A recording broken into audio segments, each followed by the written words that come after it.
Hello and welcome to the 2024 UCI Esports World Championships. It's the public qualifiers. This is number 2 of 3. And we are going to be getting some more riders into those semi-finals. My name's Matt Payne. I'm going to be bringing you all of the action. And I'm joined in the studio by the expert of all things the cycling. It is the one and only Emma Martin. Emma. Hello. How are you? I am really good. And after the first qualifier, I am really looking forward to the second.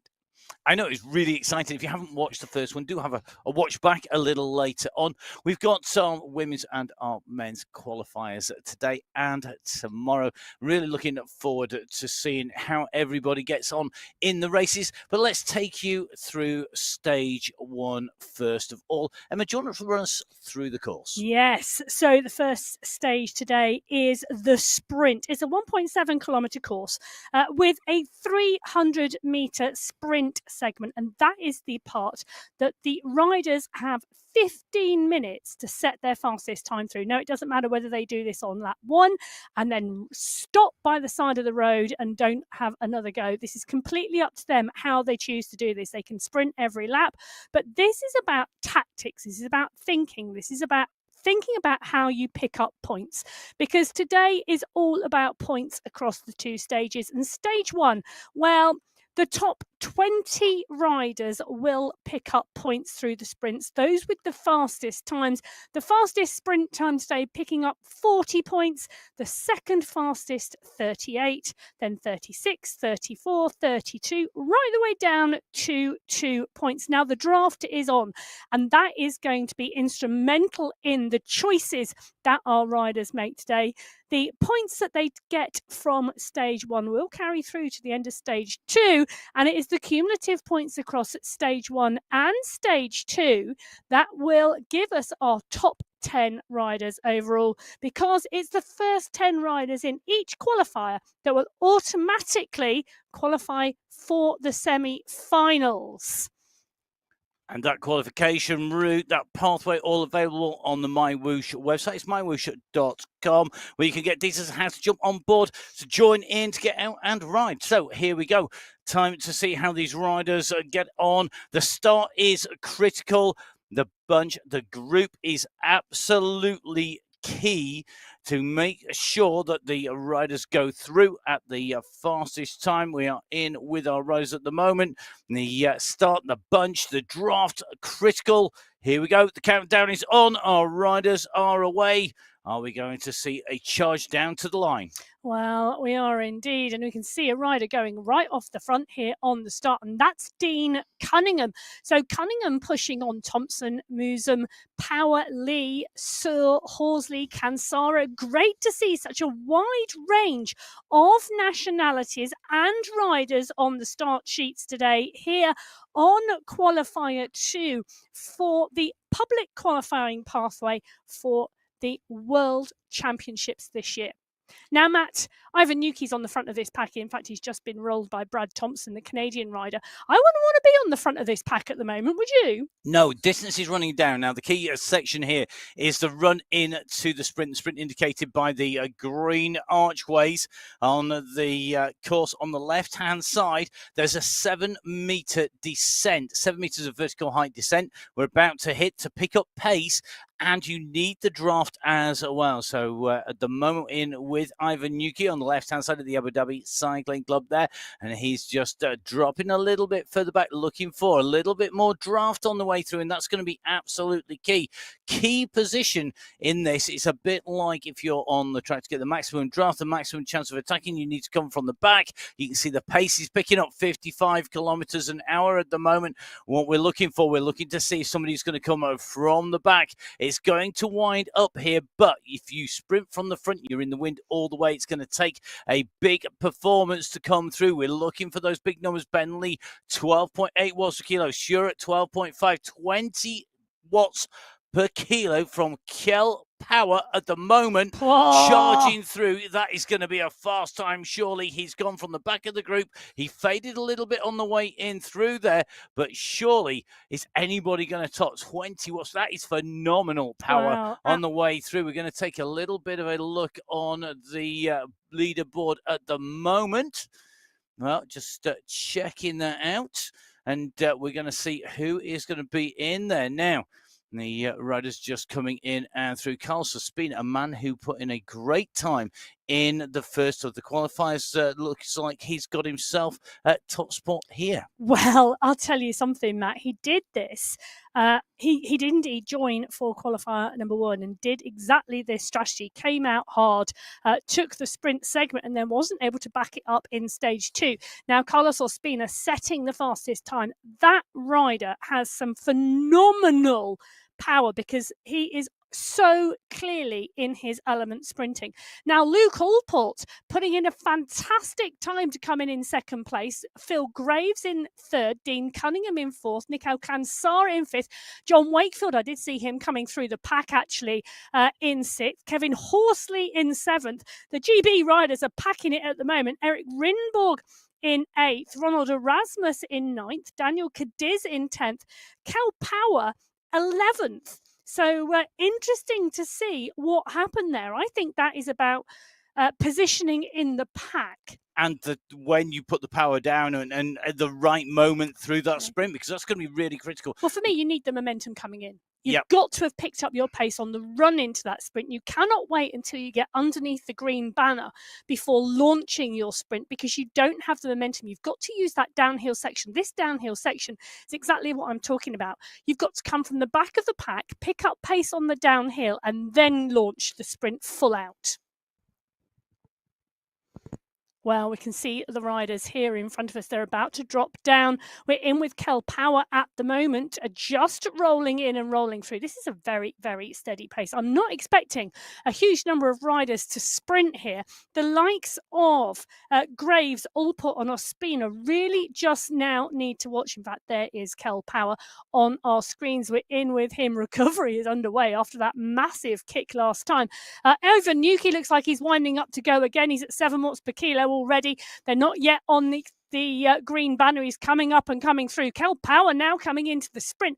Again, leaving it late, you know, Matt, to launch, but launch he is. Take a look at the power and the bike moving on our screen at the moment because Power absolutely nailing the sprint this time. Got more riders in front of him. More draft. More draft. More speed. Will it be enough? I was watching Kel Power there and looking at the effort going in there. You can see how hard he's come. Look at his face there. He's laid over the bike. He keeps turning those legs around. Now, one of the things from coming from a lower speed and a lower pace, if you've got a really massive gear, you can stamp down on it really hard. You're going to get a load of power injected really quickly. It's going to really ramp up.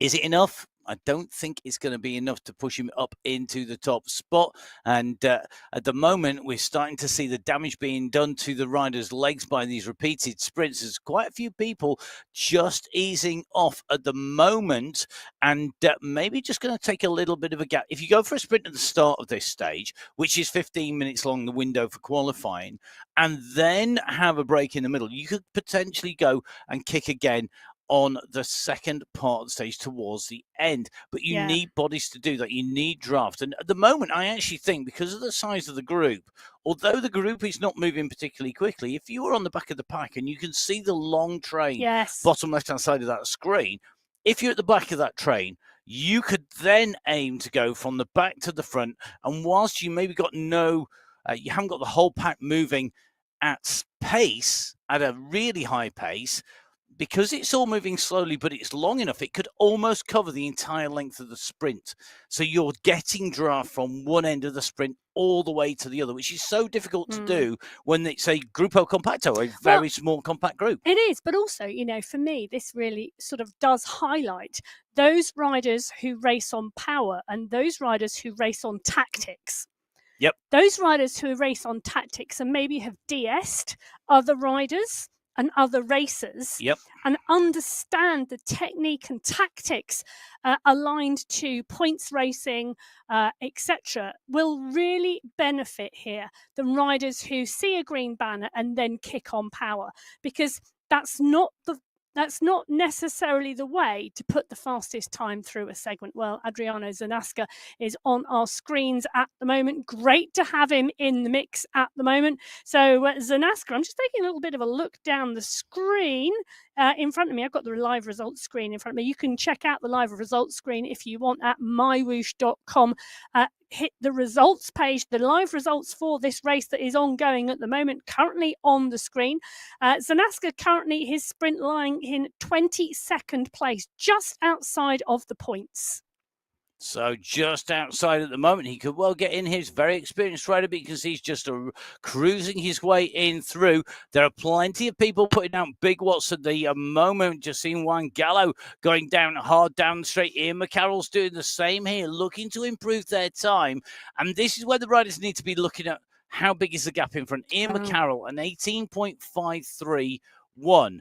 For him to improve, he has to basically get about half a second quicker to a second. No, it's just a second quicker, in fact. So almost half a second would get him in. And if he took half a second off that time, it would push him up inside that top 10 comfortably.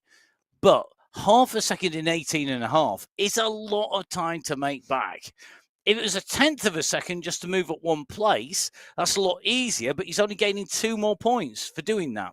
Yes, and it was interesting, wasn't it? Because one of the riders I remember from the qualification 1, who did a really good job sprinting on lap 1, not quite getting what she wanted, and then sprinting on the final lap of the race. I know who you mean, was, yes. Kirsten Hamilton. Yes. She gained 4 places. She did a really good job there. Now, great to see Niall Betty on here. Niall, a regular rider. We see him on the Sunday Race Club. He's out and riding here, and at the moment, just keeping those legs spinning around, and going to see if he can get some recovery in at the moment. So let's see what the riders can do. Whereabouts is Niall at the moment on our standings? I mean, is he in the points at the moment? Oh, I'm taking a little scroll down my screen. He's currently lying in 26th position. So not in the points yet. Doesn't mean he won't be. Now, next of our riders in is Dean Cunningham that we're just jumping in with at the moment. The rider sitting in fourth place. Good positioning by him. 34 points in the bag. Will he go again? If I was him, I would be thinking twice about that, surely, because why go again? Why put in that extra effort to get, well, the most he could get is 6 points, but to do that, he's got to go from a 17.938 across to a 16.93. Good to see Dean. Good afternoon, Dean. I think it will be where you are currently in the world if the tins of Valspar paint on the background are anything to show that you're actually in the UK. That's a very UK-looking garage there that he's got in his paint cave. Because Matt, of course, is a connoisseur of garages worldwide. I am, and paint caves worldwide. Absolutely love seeing the insights into people's paint caves and garages. In fact, it actually looks like he's in one of our old studios before we did it. That's got to be, it's a great insight. And I got to say thank you, everybody, for letting us into your world where you are and joining the link. And don't forget, of course, if you're going to be racing in the final qualifier that's coming up on Saturday, please do make sure you do that. Now, Ivo Sure's got kind of the opposite. It is a very Spartan affair where Ivo is, rather than cluttered, that's got to be good for his head. Yes, I like a clear space. Well, Ivo Sur currently at the moment in 14th place in the sprint. So in the points as he watches Yuki and Erasmus go flying past him on this lap. So Ivan Yuki and Ronald Erasmus are the 2 riders pushing on here, trying to pick up more points in the sprint. Erasmus and Yuki both outside of the top 20. I'll tell you something, Ivan Yuki has just improved his performance from 25th to 22nd. That is a real effort, but it is a shame because he doesn't quite go up into the mix. Erasmus now lying in 9th, so fabulous riding from him.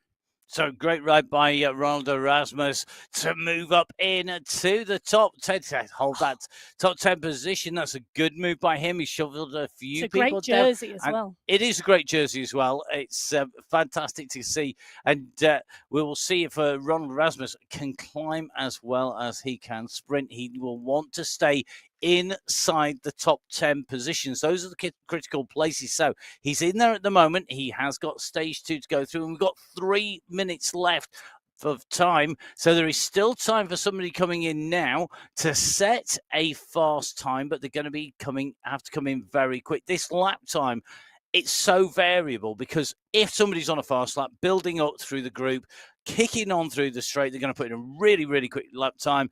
It's going to be literally doable in the time that's left. If you're not, and you're cruising around, this can take a long, long time. So, Emma, who's in the hot seats at the moment? Well, at the moment, Carlos Ospina still holding in top spot from that first opening lap. Luke Allport in 2, Phil Graves in 3, Dean Cunningham in 4, Nicole Cansara in 5, John Wakefield in 6, Kevin Horsley in 7, Eric Rinborg in 8, Ronald Erasmus has moved himself up to 9th, Daniel Cadiz is in 10th, Kel Power 11th, Ian McCarroll 12th, Cadabona 13th, Sur 14th, Lee, Gallo, David, Musum, Ken and Gomber, all in the top 20. So all scoring points. Cadiz, the man who's sitting in 10th place in Gombe. In fact, the rider that we're focusing on at the moment with 1:43 left on the clock is the rider scoring 2 points here today. Will he be able to play some cards in the next of our stages? We will run through the details of the stages very shortly. We're now on 1:30. Time is running out for people to put in a time. If somebody puts in a time, he's the man in danger of losing his position inside the top 20, scoring points and dropping to 0 points. Will anybody be able to put a ride in here? We're just going to take a look. I don't think there's that many riders going to be able to come in. We've got 1 minute left. There's a big group just in front of Niall Beatty, currently just coming into the banking, and there's a lot of draft available in that big group just up ahead. Here comes Ola Warren. He's a rider who knows how to ride on this platform. He's in this big group here. Are we going to see a final kick from these riders? 47 seconds remaining. They can get through with time to spare. Is anybody going to put in a kick that will take them up the positions? The Japanese rider is going for it, Mats. Ola Warren and the Japanese rider Takazuki is going for this at the moment. Takazuki has the most to gain, currently lying in 23rd place. Ola Warren in 21. These two riders really trying to go and pick up points now as they push to the line with 20 seconds left. So big push by them. Good to see Leonard Cadabona also working hard through there. I think we may well see them move up.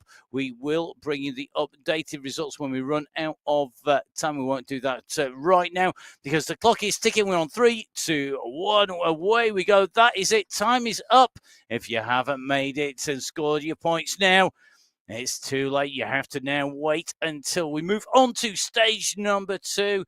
Which is technically stage number 3. A little bit more on that in a short while. Now, just in with Ben Lee here, just see him spinning his way down here.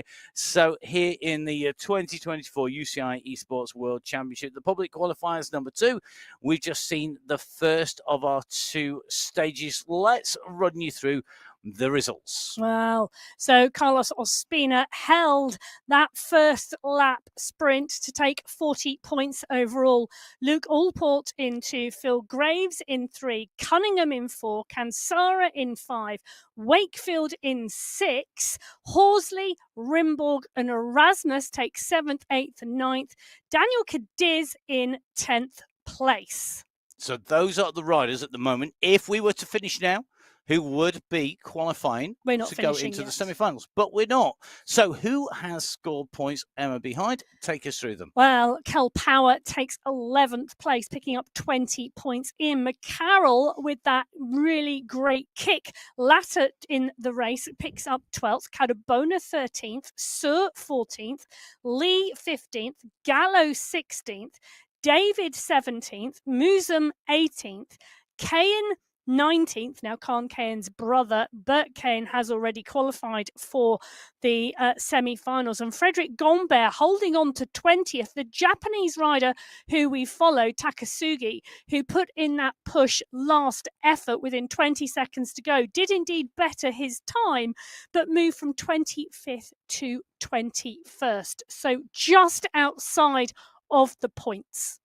So if you're watching this with the view that you're going to be trying to qualify in the third of our qualifiers that comes up on Saturday, clearly some lessons to be learned from what's gone on so far over the first two stages. Number one, so that's public qualifier number one and public qualifier number two. And that is get your time in on lap number one and make sure it counts, because whilst we're seeing a little bit of movement, we're not really seeing a big shake-up, are we? No, we're not. We really are seeing those riders adamant that they are going to put in a hard, fast sprint on lap one and then try to recover for the rest of the race, because the next stage, there are more points available. So there's more points in the next stage. Will these 10 riders be able to hold on? Now, Carlos Espina put in a fast sprint time in the first of the public qualifiers. He's done exactly the same again, and it gives him a good buffer, but he's got to make that stick. Luke Allport is here, a rider who's known for going on the attack early. It may well be because on the previous qualifier, we had the strategist stage, which was 1 times an 8.9 lap. This is going to be a different kettle of fish in stage 2. So that means that we could well see it may well suit him better. Dean Cunningham in there, Phil Graves, Nicol Cansara right up in the mix. John Wakefield in here as well. John, a very experienced esports rider. Yes, and a very experienced esports DS. Yes, a man who could well be up there. Good to see Golden Boys in there. Eric Rimborg just missed out on qualification in public qualifying. Yes, he did. Number one coming back for another bite of the cherry this time around. Will he be able to make it up there? Good to see Ronald Rasmus in there and Daniel Cadiz. I wouldn't want to discount any of these because they're all really experienced riders. Well, they are. Every one of them. But let's remember, Matt, on Saturday, when we did the first public qualifier, we saw a real shake-up as we went into stage 2, because the number of points available on stage 1, 40 maximum points, 80 points maximum available on stage 2. So things really can change. Now, these riders are also going to be carrying in points to stage 2, and the overall standings will very, very quickly start to change as we go into that stage, because 3 opportunities for points in stage 2, and we are going to see all of those points in the next stage added to these overall standings. I'm expecting the overall standings to look very different after the next stage. Well, that is what happened after the very first of our public qualifiers on the way through. That was really interesting to see the shake-up and the change in the movement and where people ended up overall. And we did see a big change in that, which was really interesting. I thought it showed very much that riders had a plan, a strategist. It was the stage title, and a strategy is what they used to make sure they got that absolutely dialed in. So lots of riders thinking about how they raced, how they put their effort in, and where they put in that effort, because we had a sprint point, we had basically points available at the base of the climb, at the top of the climb, and double points on the finishing line in the second stage in public qualifier number 1. This is public qualifier number 2. Now, this is the stage 3 at the finals. Oh, it's confusing, isn't it? No, it's just lots of 1, 2, and 3. So even I can count that far. And it is really interesting, isn't it? Because in the final, in October, all 3 stages will be utilised. What has happened during the public qualifiers and in the semi-finals are that only 2 stages are used, but they are never the same 2 stages. So I say that, I'm going to put a little caveat in at the moment. Yeah. So on Saturday, the first public open qualifier was stage 1 and stage 2 of the final. Today, we're on stage 1 and stage 3 of the final. On Saturday, we have the same mix as we have today, stage 1 and Yep. stage 3, albeit stage 3 is 3 laps. In the final, it's going to be 4. And then the semi-finals, we drop the sprint completely. Yep. So in fact, it's stages 2 and 3. Indeed. So it is a real mix and match. If you want to understand which races are happening when, you can head over to MyWhoosh.com and click on the events page and have a look for yourself. You can also locate the UCI handbook for the World Championships. And I believe also one of the Zamuniques articles gives you a full rundown and a link to that UCI page as well. So the information is available for you if you want to take a look. And we reference the UCI because this is the UCI World Championships for Esports. Because the UCI, the Union Cyclist International, is the governing body of world cycle sport. It covers a multitude of disciplines, from mountain biking to road cycling to track cycling to indoor cycling, which is artistic and cyclable, not to be confused with esports. It also encompasses various different types of riding within each discipline. So, for example, in mountain biking, you can have an XCE, the Eliminator, the Mountain Bike Eliminator World Series, where riders are riding for 2 minutes. And we also have, of course, the XC Marathon, which is a 4-hour race. Yes. And everything in between. And we have 4-cross and lots of different racing as well. So that is the whole plan of the UCI. They govern the body. They make sure it's fair racing for do you know what? everybody. Yeah, a fair racing is absolutely crucial as well, which is why MyWhoosh, the verification processes that our riders have had to go through today to get onto the start line, and those verification processes for the semi-finals and the finals, really are a key part to ensuring fairness and transparency and trustworthiness of the sport and of our riders' performances. And we talk about checking the riders. Yes. And this is what the UCI is really keen on. Of course, everybody's playing on a level playing field. So we're going to make sure that all of our riders are obviously going to be able to compete, and they compete in a fair way that follows the rules. But also, because this is esports, the equipment is really, really critical, isn't it? Well, not just equipment. I'm going to call that technology per se, because obviously the Wi-Fi connection is just as important as the turbo trainer. Yep, if you've got a nice fast connection, you're going to get instant response. It's not going to change how far up or down you go in terms of power, but what it will do, you will get a lag, you'll get a latency in there, and that can really affect it as well. Now, when we go to the World Championship finals, all that Wi-Fi, all of the equipment, well, that changes somewhat, because this is going to be a live final in Abu Dhabi in October. 20 male and 20 female riders will progress from the semi-finals. Then there is the opportunity for 4 additional wild cards per final. So we are going to see a large group of racers racing in real life in Abu Dhabi for those finals. And those riders, Matt, are being provided with smart trainers at the event. So the Elite Smart Trainer, the Elite Factory, has been producing the smart trainers that are going to be used. They are the technical partner with MyWhoosh in making sure that everything is lined up. You see the Elite banner there on the side of the gantry, just on our screens at the moment, just below MyWhoosh. That is going to be really, really key, how those trainers perform.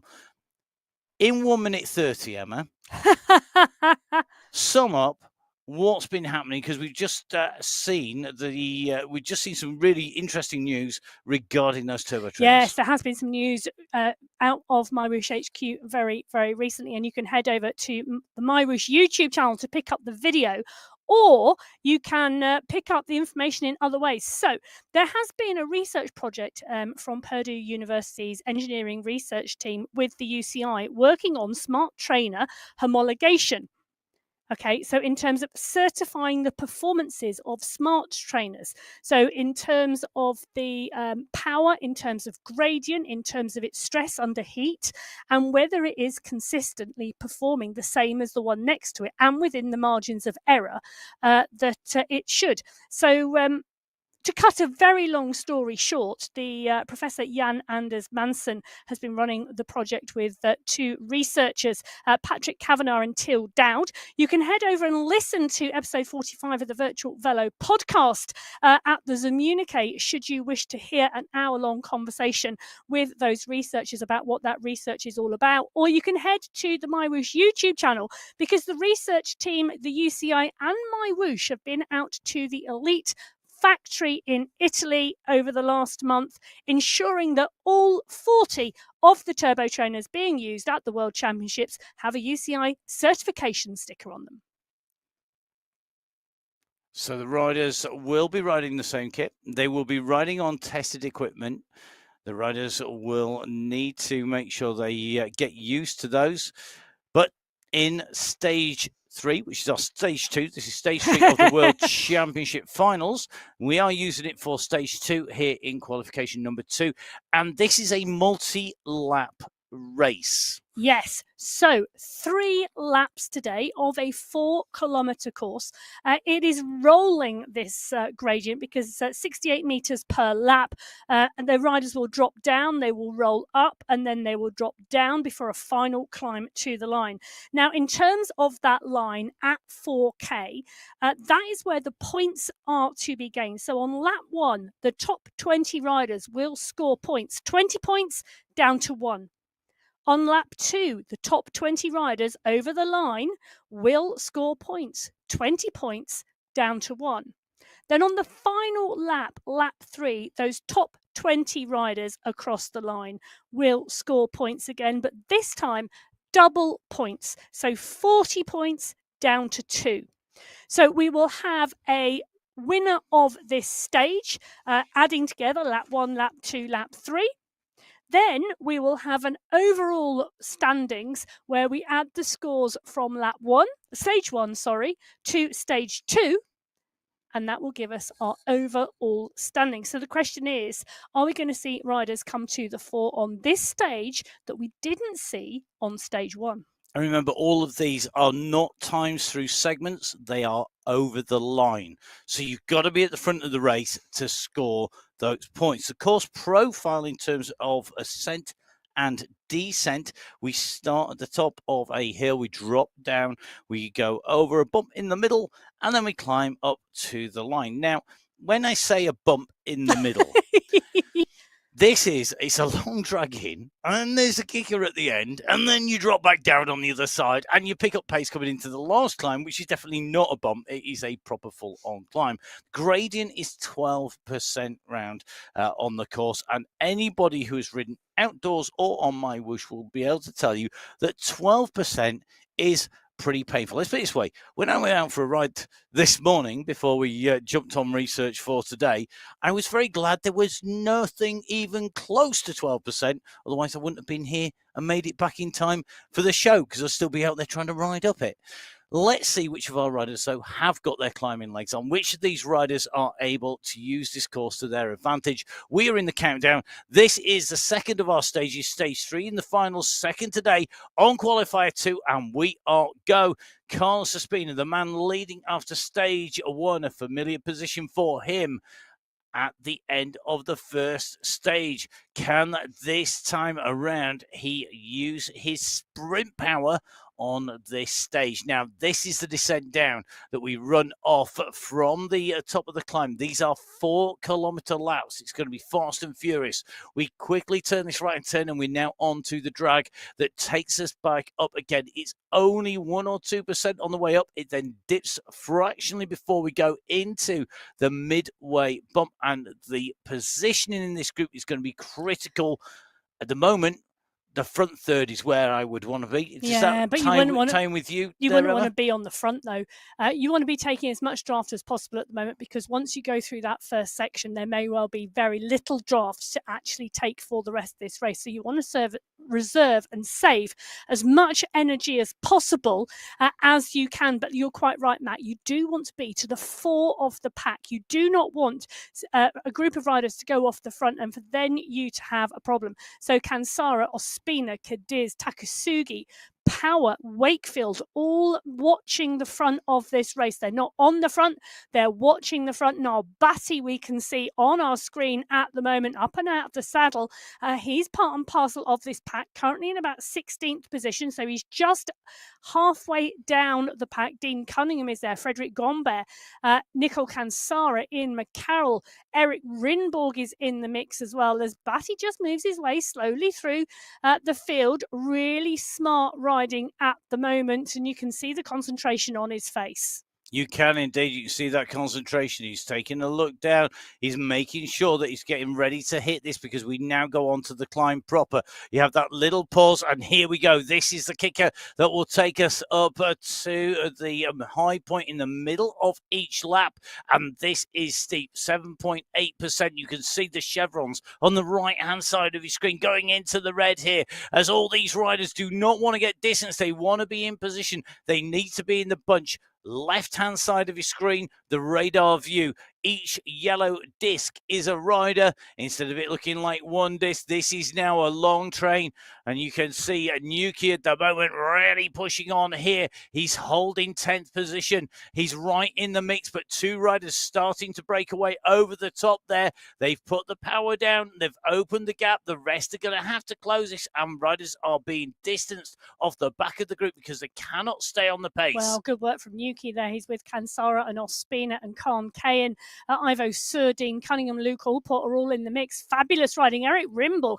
Now, Rimborg's been climbing really, really well recently on the Sunday Race Cup, so I'm not surprised to see him towards the four of this group. As they're on the descent, you can see the stretch on the group. One or two riders have been dropped off the back. But this is going to be a big push for this first finish line. But as you can see on the top right-hand corner of the screen, there is a climb between where these riders are currently descending at 50 kilometres an hour and that first lap line. I'm just trying to take a look as we watch Ivan Sure as to the position of Ospina, because Ospina is the rider with the most points. I think I've seen him in this leading bunch as they come in and round. Sure sitting in 14th place at the end of stage number 1. But he really has to push here. We're going to have to see how he gets on here as we go over and round this circuit. Two different courses will suit the riders in a different way. It's not necessarily that if you are a great sprinter, you are going to ride really well on this course. We are looking for, and we are likely to get a much more rounded rider, I think, come to the fore. But Carlos Ospina is in the mix. We are in with him at the moment. He's made the first selection here on this stage. So we're now at 3.1k. We're coming in to the finish. This final climb, Emma, it's super short. It's super hard. It's really steep. You can see on the top right-hand side of your screen, the yellow vertical bar is the position of the riders. The climb, well, it's a short, fast one. It's right on the balance between being able to sprint and to be able to climb. Yeah. And we know Ospina can sprint. Is he going to now give himself another maximum score here? Surely he's got to be thinking about this. That would take his points up to 60 if he can hit this hard enough and go over the line. Are we going to see a sprint? Here we go. Now we're going to see the power ramp up. We come in. It's a tight right-hander. You come in to that apex, and you can just see this mob is getting stronger. It's getting bigger, and they're starting to push in and around Luke Allport. Gap starting to open on the front, though, and you can see the lightweight climbers on here. Luke Allport out of the saddle. If ever he needed to Allport his way to the front, now is the time to do it, because this is going to be about getting the maximum points. He will want to qualify for those World Championship semi-finals. This group are coming up, but this climb feels never ending when you're riding it. It is so steep. We are in with Kel Power. He's going to be the rider who's going to go up over the top. He's going to take away the maximum points here. He eases off at the moment. Is there a value? He's got the gap. You can see the damage behind. It's not huge. Speeder comes over right behind him. That is going to be really critical, isn't Well, it? for me, there's a number of things here. This is the first lap. Now, those riders who did really well in the sprint will want to try and be dominant on the first lap. And we've just seen Power and Ospina, two of our strongest sprinters, absolutely put more than 10 watts per kilo into this climb. They've treated it like a sprint. Whether they can continue to do that for 2 more laps is another question, or whether we see someone like Graves come up and through to the 4, or even Khan Kayan, because they are, I would call, more all-round riders than sprinters. Okay, so at the end of lap 1, these are your top 10 riders scoring points. Power, Ospina, Takasugi, the top 3. Then Graves, McCarroll and Gombe, 4th, 5th, and 6th. Khan Kayan, Brian Musin, Dean Cunningham, and Ivan Nuki taking away the positions of 7th, 8th, 9th, and 10th. And interesting to see the movement up there. Takasugi, who went to try and get that sprint position, didn't do that in the sprint, but clearly is climbing well at the moment, because he's able to use the sprint pace better when it goes uphill. Well, and obviously more of an all-rounder in terms of maximal sprint effort. So it'd be really interesting to see whether he can stay to the 4 on these laps. Now, Kansara picking up 10 points in 11th, Daniel Cadiz and Luke Allport coming through for 13th, John Wakefield in 14th, Ivo Sur picking up 15th, Rinborg, Gallo and Horsley 16th, 17th and 18th. Now, Bassi picking up points this time, and Ola Warren, who we said was just out of the points on the sprint. So the top 20 riders picking up points on lap 1, and we are already well underway into lap 2, and it's looking like we've got a 10 rider break. So this is the gap behind these riders that has opened up 16 plus seconds on to the riders behind. Now the distance between them will close down, and we could well see a fast rider who can climb bridge back across here, because the distance is minimized as we go onto a steeper section. This is that midway point in the uphill partway round the course. The chasers are trying to close that gap down to our leaders. You can see Rimburg is currently just sprinting his way across towards Kansara's back wheel and Sure's back wheel here. But look at the guys in front. They are way over the top and opening this gap behind. Just keeping an eye on the riders behind. Wakefield, Cadiz, Bassi, Gallo. They're inside the top 20, but this breakaway at the front of the race on the right-hand side of your screen, they are the riders going onto our big screen who have got the gap, and this means the worst. If they can stay away, the worst they're going to pick up of 10 riders is going to be those 10th place points. Great move. It is a really smart ride and a smart move. And any of those riders who are in the mix here are really, really going to benefit if this group can stay away. I think it's highly, highly likely that they will. The Scrabble will be on behind, because that is almost like 2 separate races now, because the top of the pack behind will still be picking up lots of points, because these points go down to 20th place. And the riders are going to be really desperately trying to do the calculations, because it could well be that some of our riders can go through the next sprint, score enough points, and not being able to be taken out even on that last run for the line where there's double points. Well, the riders in that second group really just have to continue to race this hard to the best of their ability, because I think what we're now seeing is that second group become 2 groups, because the front of the group want to break it off. The group is too big. There'll be a number of riders in there who are very strong, and they will want to ensure 11th, 12th, 13th, 14th, 15th, and leave the pack to scrabble for the minor points. So I'm not surprised we're starting to see a second group form on the road and break away from the very large chase group. So it looks like Kansara and Sure, and I think it's Rimborg, the 3 riders who've gone clear of the front of Group 2, making Group 2 Group 3. So we now have a leading pack of 10. We have 3 chasing riders. We then have the Group 3 on the road. I don't even want to call it what's left of the peloton, because there isn't. It's not, because there's another group further behind again. Everything is smashed apart here with the pace and power, but we are coming into the climb towards the line. This is the run up. This will be for the next set of points, the second of 3 sets of points. Who's going to go? Cal Power had the speed last time. He's gone again and he's kicked really hard. The question is, will anybody else go with him to pick up big points, or are they going to be content with the fact that they're going to pick up points in the top 10?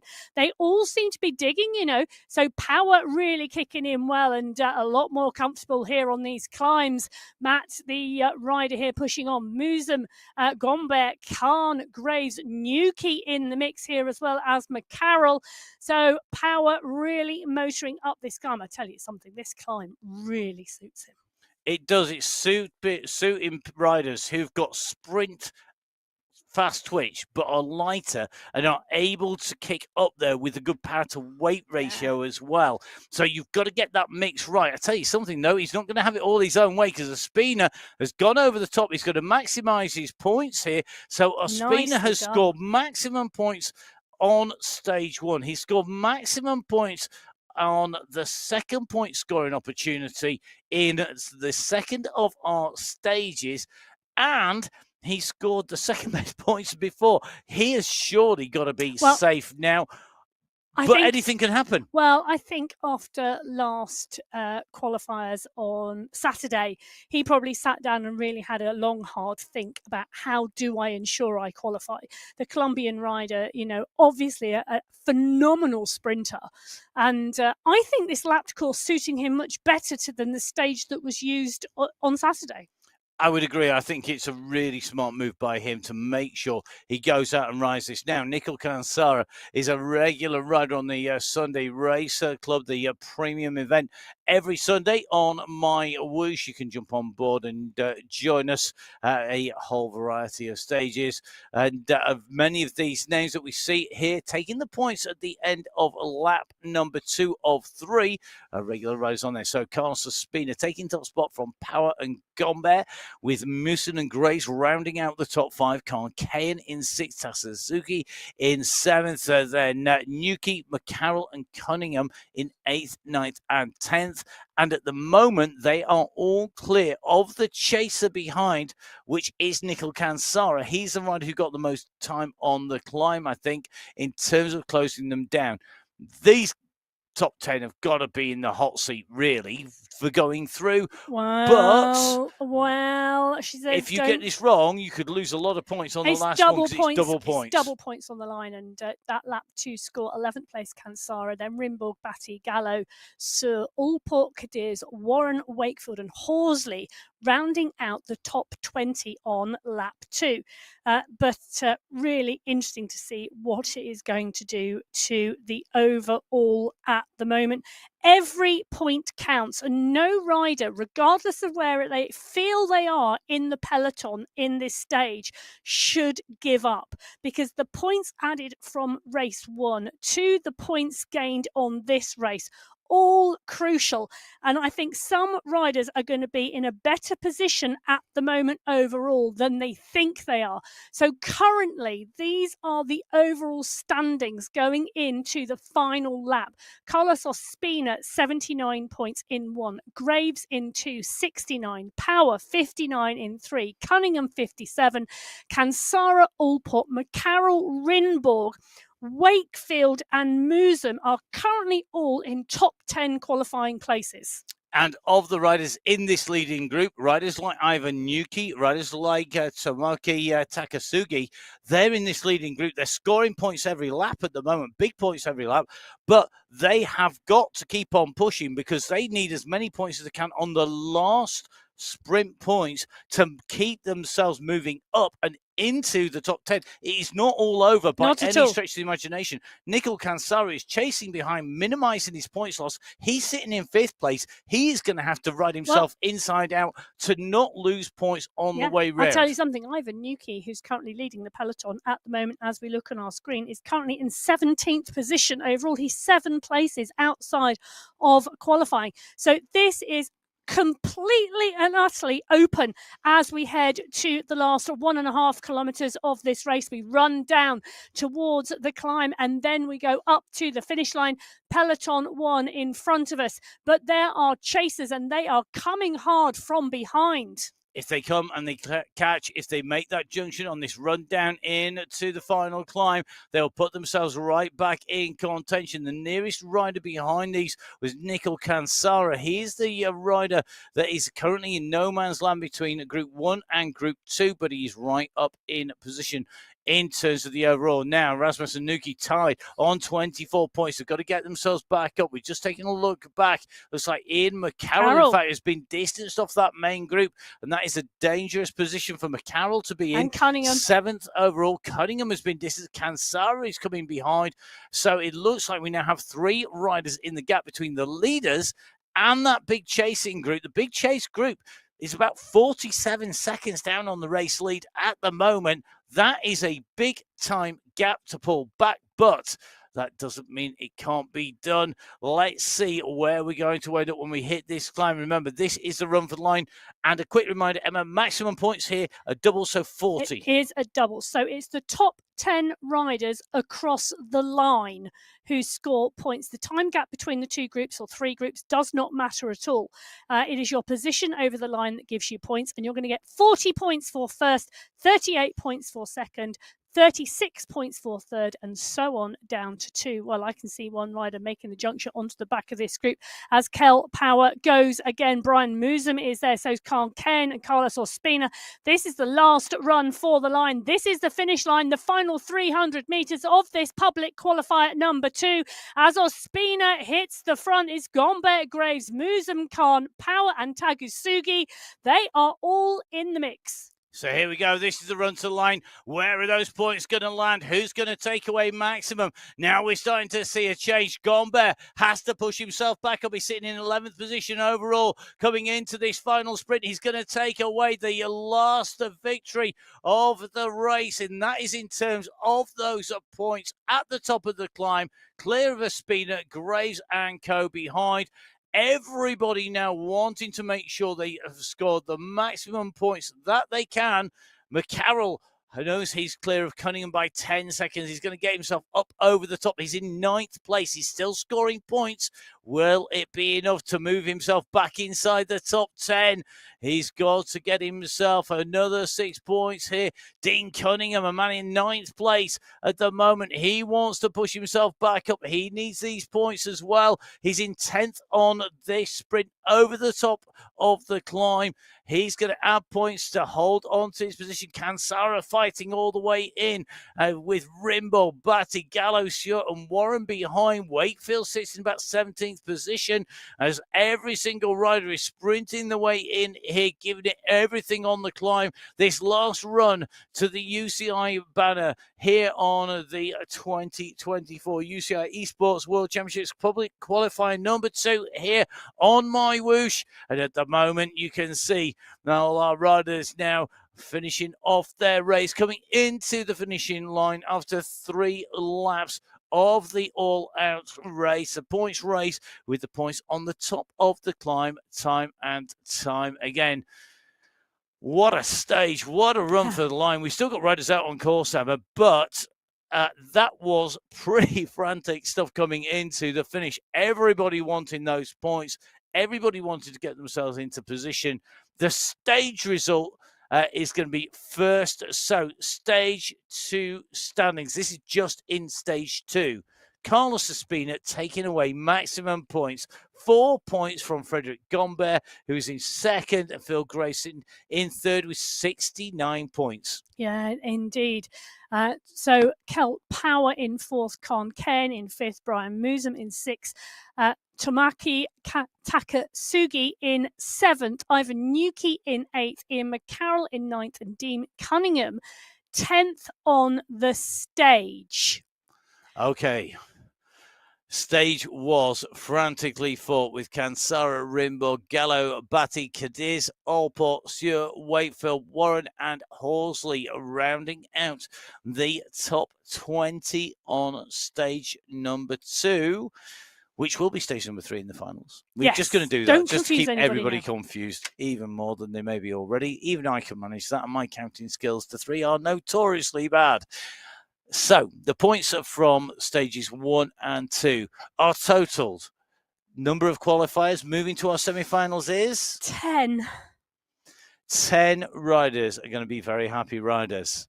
Everybody behind the top 10 are going to find themselves with one last chance to qualify in the public qualifiers. That is on the 10th of August. That is this coming Saturday.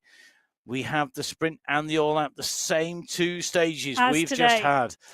This is going to be critical. Okay, the big reveal comes. These are your riders, subject to verification, that have made it into our semi-finals here today.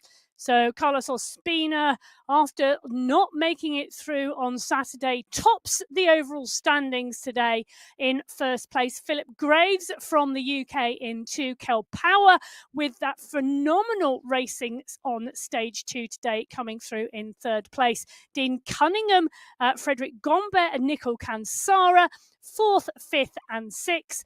Ian McCarroll and Brian Musum in 7th and 8th. Kaan Kayan looking like he's going to be joining his brother on the Turkish squad in 9th. And Tomaki Takasugi from Japan in 10. And remember, all these riders are added to the national teams that have already been selected from their allocations. Now, a very personal message going out. Eric Golden Boy Rimborg, 11th place. You're so close, buddy. You're going to have to race again on Saturday to get through, as is Luke Allport and Ivan Nuki, John Wakefield, Daniel Cadiz, Ivo Short, Juan Gallo, Kevin Horsley, Niall Beatty, and Ronald Erasmus, all right up there in the points, not far from the top of those standings and breaking into the top 10. Heartbreaking, but resetting is a key skill of any cyclist. Yes. Because you can't win every race. Not even Tadej Pogacar wins every single race. It just doesn't happen. It might feel like it does, but it doesn't happen. So you've got to be able to reset and go again. Yes, you do. And that is all part and parcel of that resilience and determination and commitment that we need as bike racers. Indeed it is, and I know that the riders on there have got it in spades. We see them regularly on our Sunday Race Club. We've seen them on our qualifiers. Today, the public qualifiers here on MyWhoosh for the 2024 UCI Esports World Championships. The public qualifiers, this is public qualifier number 2. It leads us into public qualifier number 3, where the final 10 riders will be selected in the men's and women's fields for those semi-finals. Emma, the semi-finals are coming up. It's a little bit of a gap for our riders just to get prepared and ready, and then we go into our finals. Yes. Where we've got all 3. Oh, I think the training will be starting as soon as they have notification of qualification. And that's going to be key, isn't it? The planning that these athletes have to do for their skill set, for the skills they need, for that repeatability of the sprint, of the climb, is going to be really, really key. This is going to be really, really, really essential, isn't it? It is. So those semi-finals coming up on the 6th of September. They are going to be stage 2 and stage 3 of the finale pack of races that we're going to see for the World Championships. And the riders will be very, very focused in their training to ensure that they are in peak condition for what they are going to face on the 6th of September. Okay, so that's our men's competition in public qualifier number 2, done and dusted.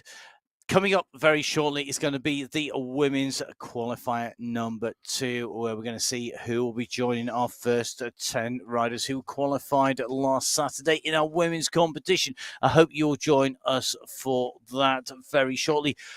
Time now, if you've been riding and racing, to get that recovery done.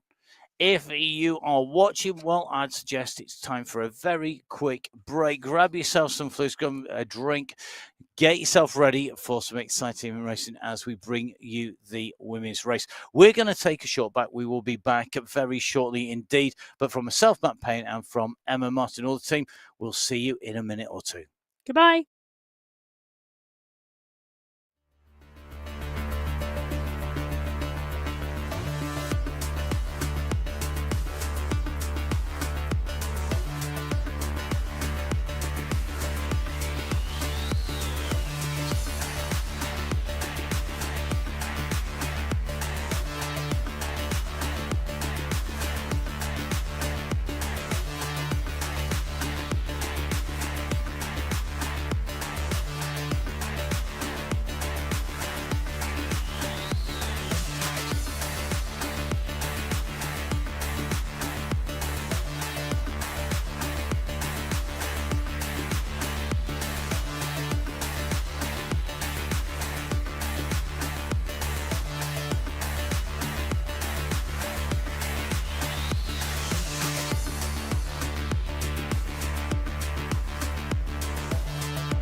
So hello and welcome back to the 2024 UCI Esports World Championships Public Qualifier number 2.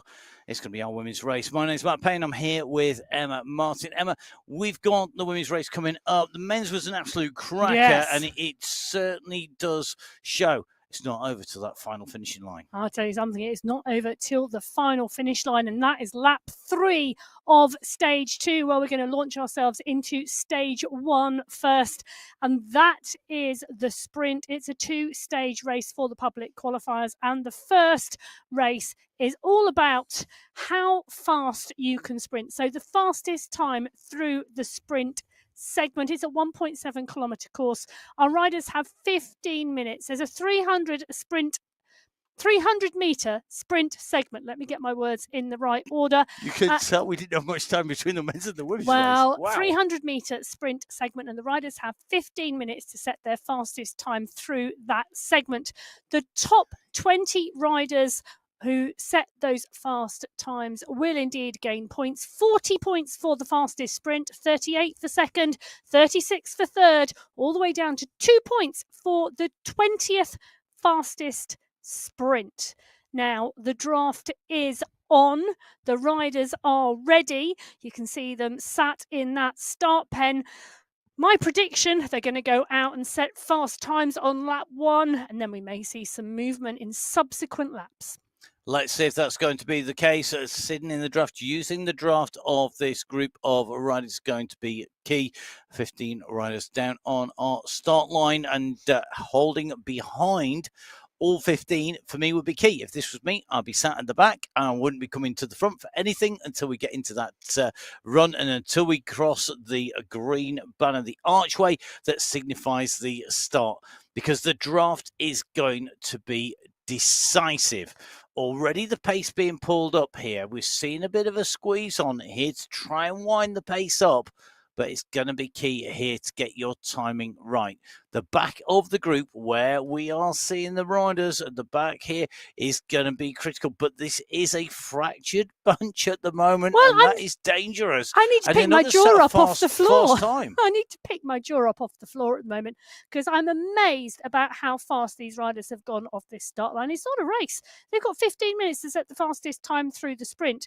The idea is not necessarily to walk, to exhaust yourself before you get there. And position is key. If you sit on the front, if you're the first rider into this sprint, you are catching all of the draft. If you are the last rider into the sprint, you have got those riders to roll through, and you will naturally go in through. So we're looking to see where these riders are going to be kicking on. In with Gina Di Grassi, currently sitting in second wheel here behind Roberta Bassoni. Bassoni, not a bad wheel to sit behind, but it is only one rider. Well, it is indeed. So Bassoni and Di Grassi right at the front of this group at the moment, and Rona Svarström, Jaramillo, and you can see the pace now coming on from behind. Smithson now picking up the pace as she runs into that green banner. Notice it's running into that green banner, not after it. So great timing from Smithson. Rona coming up and through, but she's leading out in the draft, you know. Those numbers are white, not green, and that draft absolutely crucial to setting a good time. Smithson doing well, I think, at the moment. So is Svarström. They've come from the back, and those riders who went off on the front versus the riders who went off on the back, I think really struggling. So Gina Di Grassi, who led that out from the gun, really not putting in a strong time at all, and in fact she's coming through in 11th at the moment, and I really question what or why she did that to the group. Yeah, not the move that certainly I would have been taking. I'd have been doing exactly what Anna Svarström did. She sat at the back of the group there. She was in 9th, 10th position. And then when it rolled down, she started to build momentum, pick up the speed, and waited to go through the group and use the draft of hiding behind the rest of the riders, which is absolutely critical. Now, let's take a look at the numbers, because they don't lie. This is where we're seeing our riders. Svarström up at the top, 19.719 fast time. Liz Smith and Coach Liz on MyWhoosh. You can take some tips from Liz. Well, look at that. Perfect execution. Brilliant execution by both those riders that came from the back of the group through to the front. Now, and the two riders, Matt, who were on the front from the start, Bassoni and Di Grassi, 10th and 11th. Yep. I think that tells the story. It does indeed. 3 riders sub 20 seconds, 7 riders in the side 21 seconds, and then the gaps really open up because Di Grazia with a 23.398 and Julia Montgomery with a 27.354. If you're not going to contest these points, if you think, do you know what, I don't want to sprint at this, I don't want to go at this, I'm going to save all my energy for stage 2. It's not a daft tactic. It's not, because you're not expending any energy. Just get on the start line, ride 1 lap, and then stop. Yeah, you know, and you can do what? that. And you know what? There are 80 points available on stage 2, 40 points available on stage 1, 3 opportunities for points on stage 2, 1 opportunity for points on stage 1. So, you know, it really is quite an interesting strategic choice. Well, we're in with Angel Hadlock at the moment, and Hadlock's time through lap 1, putting her in 5th place overall at the moment with 32 points.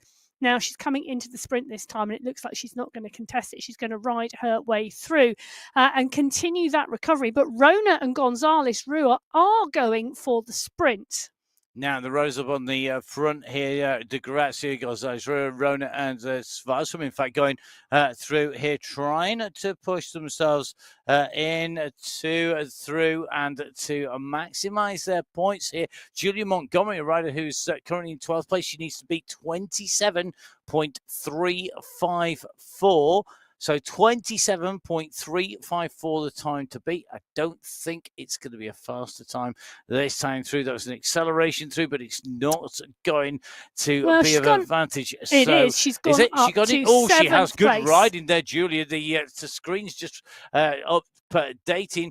That is a improvement, and that is why she squeezed on there. So that's good riding by Montgomery to come through. And that was with minimal draft assistance. Well, and I'll tell you something, Gonzalez Rua has just set a faster time than her previous one. I was taking a little look and thinking, well, Gonzalez Rua and Rona in 3rd and 4th place. You know, there is a question as to whether you sit with those points because they're good points. But Gonzalez Rua has now come through with the fastest time and goes ahead of Anna Svalstrom that time round. So Gonzalez Rua now sat in 1st place with 19.69, a little quicker than Anna Svalstrom, who set that on the opening lap. Liz Smithson now in 3rd. Monica Rona holds 4th place. Hadlock still in 5th. Herrero in 6th. Montgomery in 7th. Grassi in 8th. Tompkinson in 9th. And Yaramillo in 10th. Bassoni now pushed down to 11th place. De Gracia in 12th. She says, hold on a minute. She says, and De Gracia in 12th, and the riders continually changing, you know, as they continue to come through. So these times are changing. There's still people setting fast times in the groups here, but the clock is ticking. We currently have just over 8 minutes left on the clock. That means that if you keep pushing, you're eating into your recovery time prior to stage number 2. And some of the riders towards the back of the field are indeed pushing, and Alexandra Yaramillo now coming into the top 10, and Amy Marin, so dropping Roberta Bassoni from 10th down to 12th. Now, will Bassoni wait towards the end of the session, get a recovery in? It's 15 minutes long, the session, so let's say you've got about 12 minutes in between your effort 1 and effort number 2. You've then still got a reasonable gap before we start stage 2, but because the points are at the top of a power hill, it's not a long climb, it's going to be really key to have some sprint legs left, because it is a sprinty climb. It is indeed a sprinty climb. It's short. It's short. 400 metres pretty much, that run to the finish. And that kind of effort is going to suit these riders. Now, Jean de Grasse is trying to push herself back up again here. So is Anna Svalstrom. Yes, Svalstrom wants the top spot here. She's going for every point she can here on this sprint stage. Absolutely nailing it. Look at the effort. That was a big, big effort. Now we're just going to wait to see if this updates. It won't happen immediately. If it does, she'll move to the top. She's got to find herself. It is literally less than a tenth of a second. It's nearer the hundredths of a second between first and second place. But the effort required to do so, you've got to think, how long do you gamble putting in these efforts? How long do you keep burning matches? You've only got so many in your match box, and then you're going to run out. Burn them now. You're not going to find yourself right up there. Now, all our riders in the race scoring points in this, but riding this smart is going to be absolutely key, because if you burn too much energy, you're going to struggle a little bit later on. Just in with Elena Lopez here.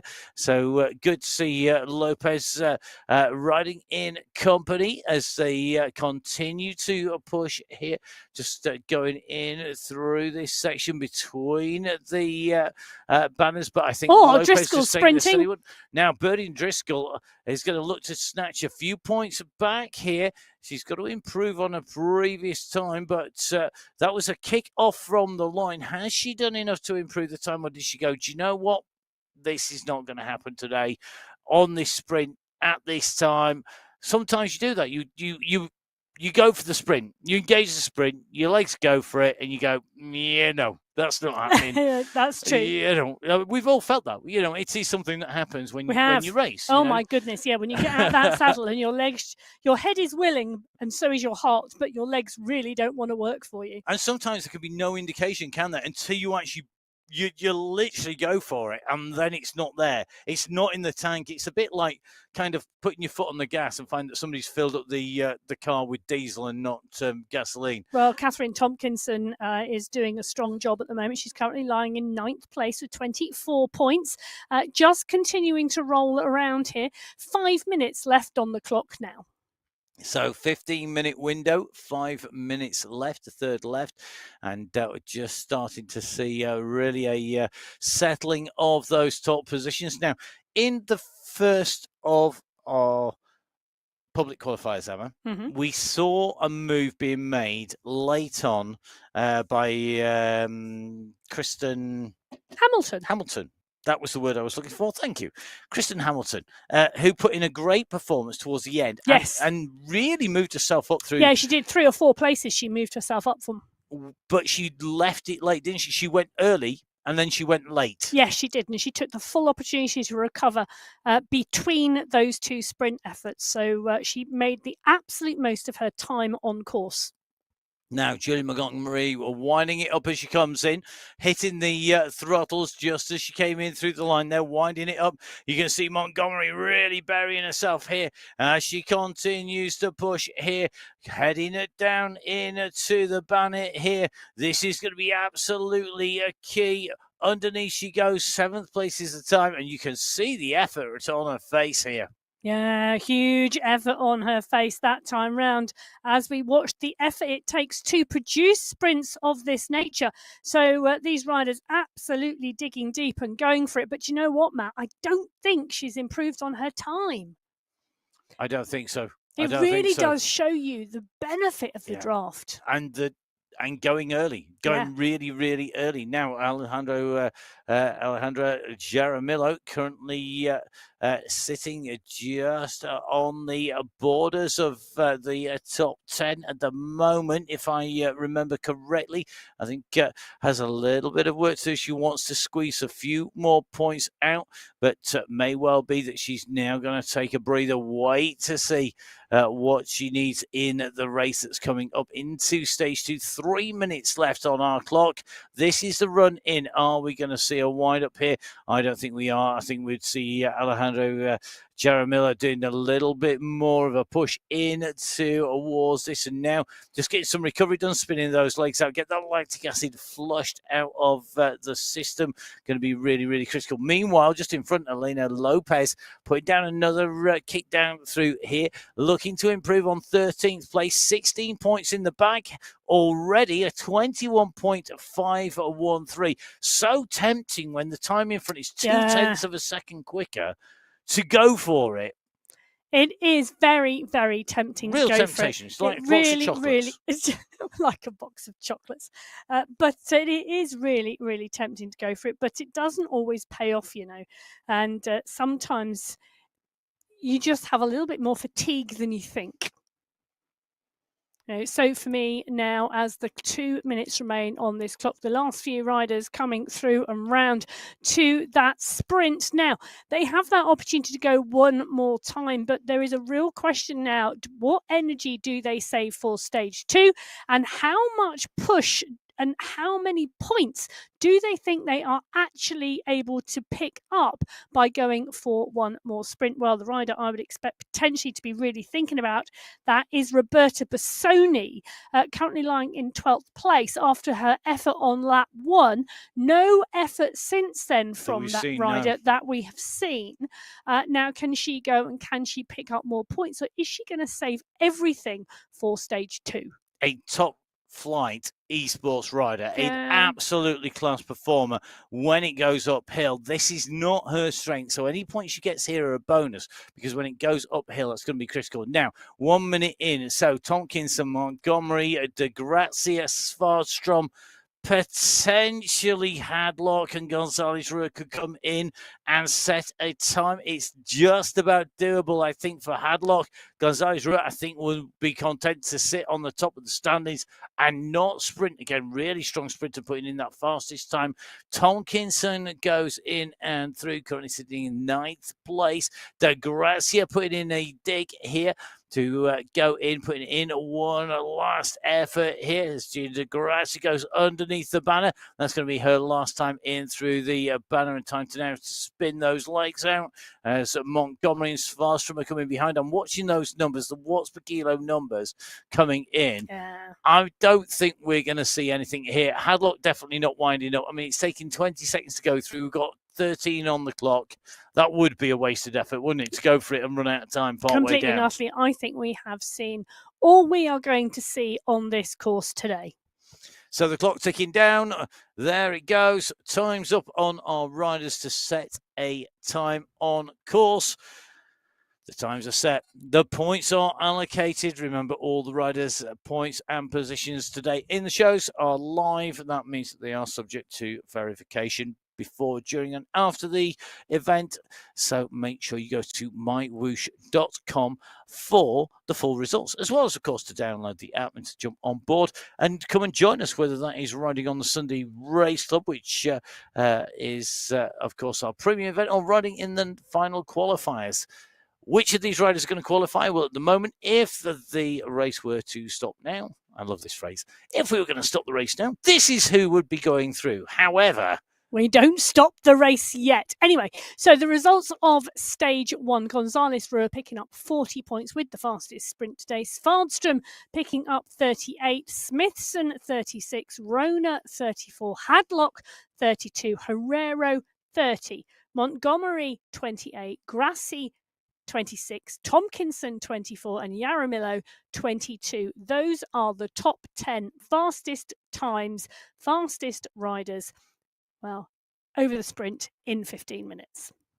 So those are your top 10 at the moment. So congratulations to Darcy Gonzalez Rua taking top spot there. Good ride by Svarstrom in second, Smithson in third, and Rona putting in a great ride to take fourth place there. Hadlock, no surprises seeing her up in the top 5, an absolutely fearsome competitor, and one who we've seen improve month on month over the last year, plus on the Sunday race. A rider who really has improved as we've gone through. They're your top 10 at the moment. Behind them, the riders also scoring points down and through. So Annie Marin scoring 20, Elena Lopez 16, Gina De Grazia 14, and Birdie and Driscoll scoring 12. Yes, but don't discount any of those riders, Matt, who are 11th through to 14th. You know, as we saw in the previous men's race, when the men went on to stage 2, the 3-lapped race, things changed dramatically. And we're not going to give you any spoilers. Go and take a watch. We would recommend that you go back and watch the men's race after you finish watching the women's if you joined us just for the women's public qualifier number 2 in the 2024 UCI Esports World Championships. This is the middle qualifier of 3 qualifiers. The first one last Saturday, the next one next Saturday. Now, as you can see, the riders scoring points on this. Next time out, we use the same stages. So, stage 1 on Saturday, the final chance for people to qualify, unless they are some incredibly talented rider who's going to get a wild card, I would hope. Don't go giving it to anybody who's not incredibly talented. Yeah. Basically, if you're like me, don't think you're going to get a wild card, because you're not. It's not going to go to just Joe Bloggs or somebody who was really quick once upon a time, a long time ago. Well, you never know, but that. No, I do. I do. Okay, I do know. But we can all dream. Could you just imagine handing out just to go to a bike race, find someone in a crowd, and hand one out? Well, anyway, like a Willy Wonka golden ticket. Like a golden ticket. Well, on the 10th of August, that is indeed Saturday coming. That is the final open public qualifier, 7 p.m. Central European time. So 9 p.m. Gulf Standard Time. Obviously, our riders are competing from around the world. Today, we have Australia, Colombia, Ireland, Italy, the Philippines, Poland, all here. The United Arab Emirates, the UK, all here on the start sheets, on the start line in this women's public qualifier today. I imagine we are going to have a massive mix of nationalities again at the weekend, all trying to get to that semi-final on the 6th of September. And if you are not going to be running on the qualifiers, and maybe you're just going to do a little leg opener for Sunday's Race Club, we're going to give you a quick heads up, because we know a lot of the people who are watching here might be on a Sunday Race Club ride. This coming Sunday, you need to get your climbing legs on if you are on the Sunday Race Club, because we are going to be heading up to the top of the endurance climb. It's a bit of a beastie. It's the sort of climb that Emma would absolutely love. And it is going to be an absolute cracker. So please do make sure you're all ready for that. If you're not racing or you're not riding on the qualifiers on Saturday, you might want to do both. There are some amazing athletes out there, some amazing humans out there, and we've got some fantastic riders on MyWhoosh. If you want to join them, the easy way to do so is to jump onto www.mywhoosh.com. Download the app. It's available on iOS, on Android, on Windows. And this is going to be really, really what we want you to do, because we want to see you out and riding, racing, improving, and getting some great enjoyment from riding out there.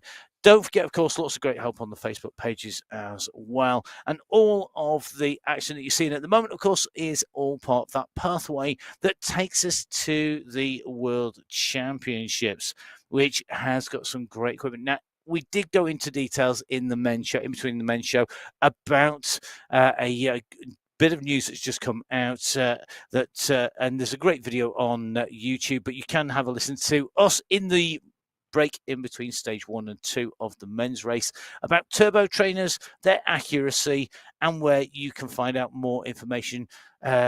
If you want the snapshot and the very entertaining version in terms of giving you all the information and some great visuals, then jump onto YouTube. If you want the full in-depth version with enough geekery detail, even for me, then jump onto the Virtual Velo podcast because that tells you all about the turbo trainers. And I think it's episode, I'm hoping Emma can remember. The 45. 45. Thank you very much. Join Emma on there with a real in-depth conversation where you can geek out to your heart's content. It is really entertaining. And I would suggest, as a rider and somebody who is competitive everything, including how many coffees and ice creams I can drink and eat in a minute, that you actually take a listen, because it's really, really informative about how to get set up as well if you read between the lines. I'll tell you something, the research team from from Purdue University's engineering research group also gave us some very hot tips, should I say, on what chain lube to use if you are an indoor specialist. Yes, Yes, but you'll have to listen to find out. I'm not going to give any spoilers away. Right. Okay. We are going to get ourselves ready for stage number 2 that's coming up very shortly indeed. Stage 1 complete, stage 2 coming up now. Stage 2 is the equivalent of stage 3 in the World Championships. So it's World Championships taking place in October in Abu Dhabi. Abu Dhabi, of course, home of the UAE Tour. Lots of riding there. It's the home of the Urban World Championship. So if you've been watching the Olympics and thinking, oh, that BMX freestyle looks amazing, well, it's joined by trials. It's joined by BMX Flatland. I was lucky enough to be on the mic commentating on that and hosting that. I think it was 2022. I can just guess the year here. Well, Matt tries to remember when he did what. But it's back in 2024. So if you were about, get down and watch that. All part of the UCI. That's the Union Cyclists International, the governing body's pantheon of sport, of cycle sport that they cover. And of course, this is the UCI 2024 World Championships. This is public qualifiers. This is a chance for everybody to jump on board and to join their national federation. So if the national federation have selected Matt Payne and Emma Martin, and you wanted to join them, yeah, right, like they would, but you hadn't been selected by the federation because they didn't like the type of ice cream flavour that you like, then this is your way of getting in. I do think there was more stringent criteria than the flavour of ice cream that you liked. Well, if you are on our public qualifier pathway, it's the first 10 riders in each qualifier which will automatically qualify for the semi-finals. Others, if slots are still available, may be added and handed out on open qualifier performances. So it is going to be very, very interesting once we put together all the riders from the open public qualifier pathways with the numbers of riders selected by their national federations to see what numbers there are in the men's and women's semi-final in September. I don't want to put words into your mouth. I'm going to ask you to speculate, but the aim will be to make sure as many people as possible, I guess, have the chance to race in those semi-finals. Well, that's an interesting question, isn't it? Yeah, I think it depends on whether the if you read the technical guide rather than I think, it is about whether our national federations or whether the national federations have used their full quotas or not. And until that is verified by the UCI and taken a look at, then it is one of those things that exactly how many spots are available is an anomaly at the moment, but there is a guaranteed 10 riders from each qualifier that will automatically qualify. If any other slots are available once those 10 qualifiers and the federation's information is put together again, then there may well be a little bit of a going back to performances on the open qualifiers. And that means in our public open qualifiers, even if you're not in the top 10, do not give up before that finishing line. No. Let us see exactly all the way what you're to made the line. of, because those performances will be What did I used really to say? critical. I was trying to think. What did I used to say to the young riders I used to coach when I was looking after one of the regional squads? Turn up on time. Turn up on time. Make sure you're at the start line of the race. Race to the finish line wherever you are in the field, because you never know what's happening in front of you or behind you. No, very true. And of course, there are other factors, as you'd expect in an international world championship, in terms of the volume of riders, number of riders in there. And of course, I mean, we have a long way to go till the semi-finals. You know, there are weeks to go yet. It's not months, but there are weeks to go. And that does mean, Emma's going to tell us in minutes and seconds if we're not careful here, being the statistician that she is. But there are weeks to go. And things happen. People get ill. 4 weeks, 4 days. People get ill. People have children. 4 people weeks, get 2 married. days. Anything 3 happening days. in that time, you know.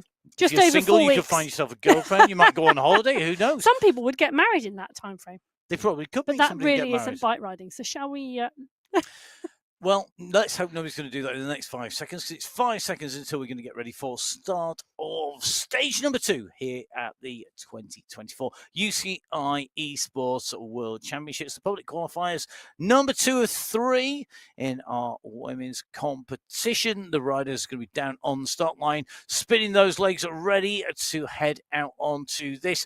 This is all out. This is a 12-kilometre race, 16 in the finals, 12 kilometres here today. Yes, so this is a 4-kilometre lap, which our riders today will do 3 full laps of this course, so 12 kilometres.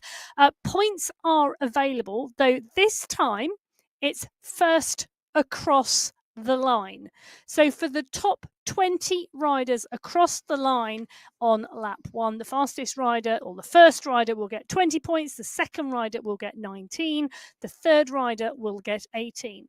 At the end of lap 2, when they cross that line again, the top 20 riders across the line will get points. 20 for the first person, 19 for the second, 18 for the third, down to 1 for 20th.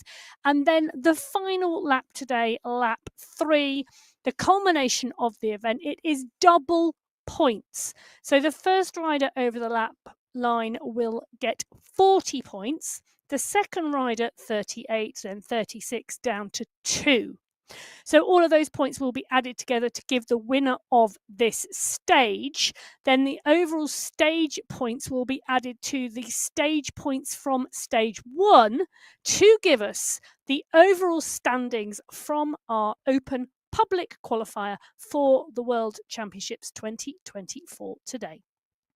So points that make qualification slots. The riders who are in the top 10 in stage 1 in prime position, but there's a lot of points.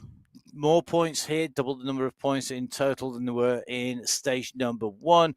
In fact, it's all going to be about where these riders are in terms of climbing. Now, the course today is not flat round this circuit. We start off with a downhill. We go in to a climb in the middle, and then you go up onto a steep climb to finish. It's a steep, nasty climb of 12%, and 12% will indeed make your legs sting by the end of this race. We are in with Dorothy Gonzalez-Rua, the leader at the moment after stage 1 of qualifier number 2 here at the 2024 UCI Esports World Championships. This is for qualification to the semi-finals public qualifier. Race number 2 in our women's competition is go. Well, we're in with Gonzalez-Rua, who is sitting right at the top of the points after the sprint. Is she going to be able to hold on to that point? Is she going to blow? Is she going to pick up more points right now? Well, it's going to be very, very interesting to see as our 15 riders roll out of the start pen. Now, this downhill start, Matt, makes it very, very fast early on. I just saw 60 kilometres an hour from our riders. It's Monica Rona on the front, but it is a steadier pace as Bassoni now starts to push. Now, getting the pacing right here is going to be absolutely critical, and there's a number of tactics our riders can employ. Will they sit in the bunch? Will they force a breakaway? Will they try and solo to the finish?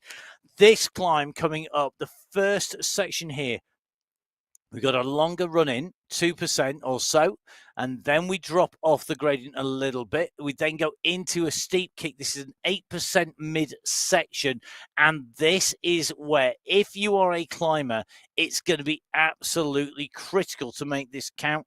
We have seen decisive moves being made at this point. And I'm not going to tell you in which races or where or when, but this can be a critical moment coming up. So time to keep an eye on everybody in here as these riders continue to push on here. They're going to come around this left-hand turn. It does drop a little bit into the climb. We're just going to see that happen in this steep bump here, Emma. It's a real trigger point, isn't it, for the racing? It is, and I think we are potentially going to see a couple of riders try and go off the front here. The question is, will they use this climb or will they use the climb at the end to push on? I think this is going to be about smart riding, because you really need to be mindful of riding your own race, using your own strengths and using your own tactics and executing it, rather than being drawn into somebody else's race plan. Well, I think that race plan for Roberta Bassoni was to push hard on the climb. She's gone to the front and has really started to accelerate up. Dorothy Gonzalez-Ruhr is trying to chase her at the moment. Doesn't want to let Bassoni go clear, but she has got a big gap between her and the rider who is up the road in terms of points. That doesn't mean that she is going to let her go over the top here. Everybody wants to be in contention, get distance at this stage, and it's going to be very difficult to get back on. Bassoni leads over the top, solo. Dorothy Gonzalez-Ruhr, solo. Then comes Farstrom, Montgomery, Hadlock, Smiths, and Rona Herrera, all in that bunch behind. They drop down. Now, this is a little bit of a sawtooth profile. Yeah, you go up, and then you drop down a longer way, up and drop down a longer way, all the way down the initial part of this descent. But coming up, you can see top right-hand side of your screen, there is a sharp climb. The rider's position that we're watching is the yellow vertical line, the white line going from right to left. That's the direction of travel. So we're going towards the right-hand side. You can see the steep bump that takes us up to the first points that will be allocated out in stage 2. Oh, you can do indeed. And that's Julia Montgomery. She's in that group, currently sat around 4th place. Bassoni out front, just 2 seconds hanging off the front of the group. Smithson, Montgomery, Gonzalez-Ruhr, Svardström, Rona, Herrero, Hadlock, all in the group. And then we're starting to see gaps. Grassi, 4 seconds back off this group. So this really is about how well can you sit in a group? How well can you make the use of the group and not necessarily do the chasing? So Grassi at the moment is being left to do the chasing. Jaramillo is behind, and riders smattered around the course at the moment. I think this is going to really play a different points game. Take a look at where those riders are, and it is really going to be very, very different. If I had been Roberta Bassoni, my strategy would have been to open my legs up on the first sprint, not really worry about where I was, and then pretty much to time trial my way away from the group for 12 kilometres. Well, she could still do that. She's already opened a gap. She's already put the hurt on. People have had to respond to this. And Roberta Bassoni, we've seen her climbing on the big, long climbs really strongly. Now, if she puts every piece of climbing together here, she's got a long climb. But she's got to use every meter of that, I think, to use that skill. The rest of the group will come back each time on the descent. They will bring that gap down a little bit. But each time it goes uphill, it's the old thing. When you go for a bike ride, you seem to spend forever climbing up. I climbed up the Tourmalet and spent forever going up and didn't take any time at all going down it, because it was just because that's the way bike rides are. You spend more time going up than you do down. But interestingly here, Bassoni has been pulled back into the group. Now, when will she respond? When will she put in the kick here to try and get this? She's gone to the front of the group. Svardström is in here. She rode a really strong race to go into 2nd position at the end of the first points allocation. That was at the end of stage 1.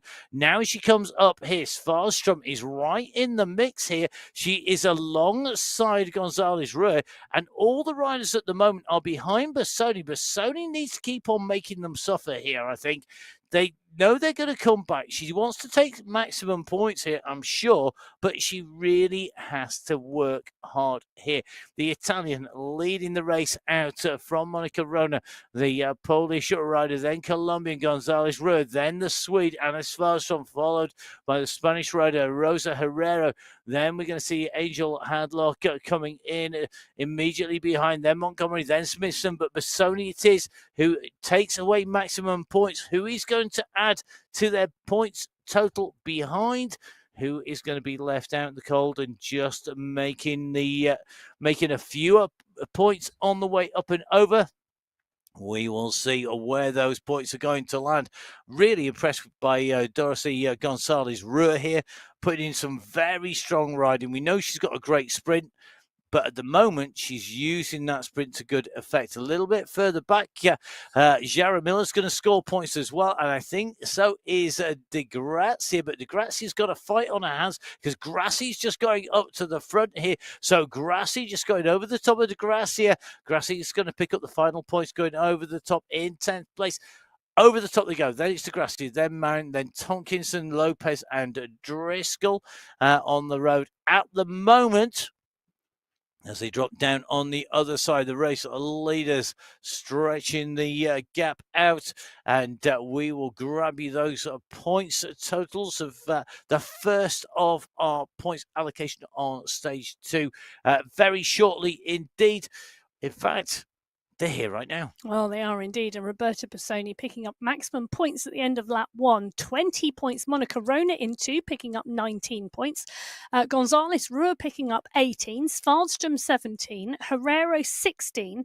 Hadlock 15. Montgomery 14. Smithson 13. Yaramillo 12. Grazzi 11. Those are the top 10 over the line.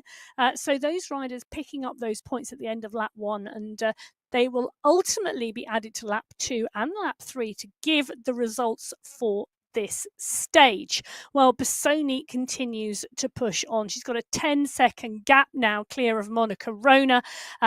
17 seconds from Anna Svardström. Gonzalez Rua is there as well behind.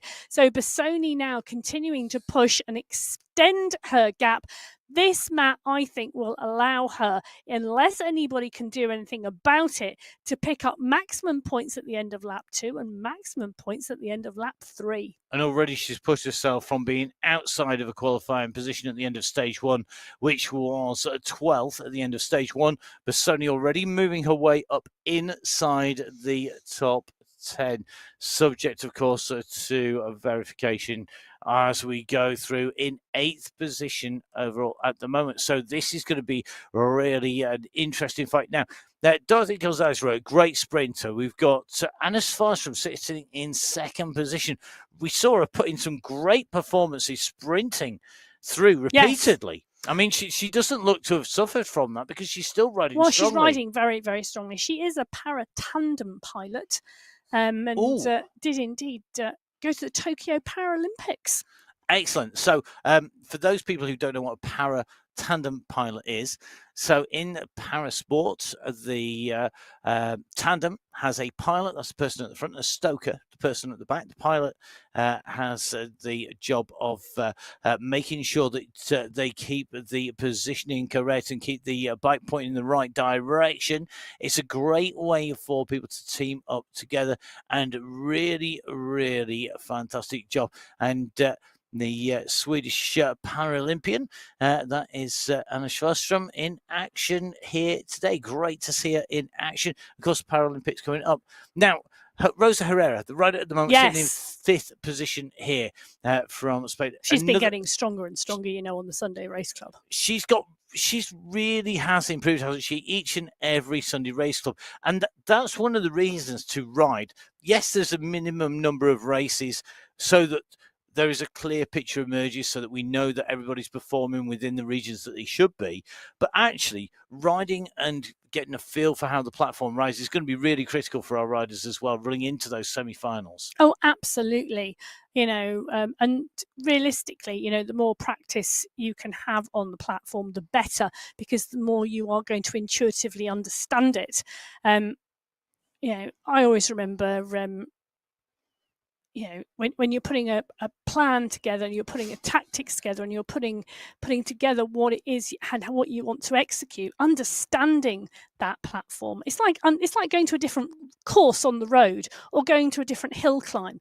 You wouldn't just go to a hill climb, jump on. Well, maybe Matt might jump on and never have practiced it. The more times you can practice that hill on that hill climb, the more repeats you can do, the better you can understand the nuances of the climb and where you can push, where you take rest, where you really dig deep, the better. Yeah, definitely. I mean, my best results at a Nationals hill climb, I went and rode it about, I think, 10 different visits, and it was about 15, 16 different ascents of the National hill climb to get my best result, because I knew where to push, where to ease off, how it rolled, where you could carry momentum, where you couldn't, where the tarmac was smooth, where you could get the better run at it, where you could tie behind ride. All those things are absolutely critical, and it's the same here. It's the same on every discipline, whether it's mountain bike, cross, whether it is esports. Svardström and Rona at the moment do not have to worry about where the tarmac is difficult to ride, because at the moment, look at that, Svanström up and out of the saddle. She's sticking like glue to Monica Rona's wheel. Absolutely fantastic effort from the Swedish athlete. Monica Rona doing a phenomenal job as well. So Rona, part and parcel of what could be the Polish team for the Esports World Championships if she continues like this. 2 points separating them in the overall point standing. In second and third positions, that's Svanström and Rona on the right-hand side of your screen. But Roberta Bassoni had a game plan, and at the moment, it's working out. She's going to take maximum points on the second passage of that start-finish line here on stage number 2. It's the third stage in the World Championships, the second in our qualifiers here today. As they come up towards the line, Rona is leading this out. Svanström's putting in a dig here.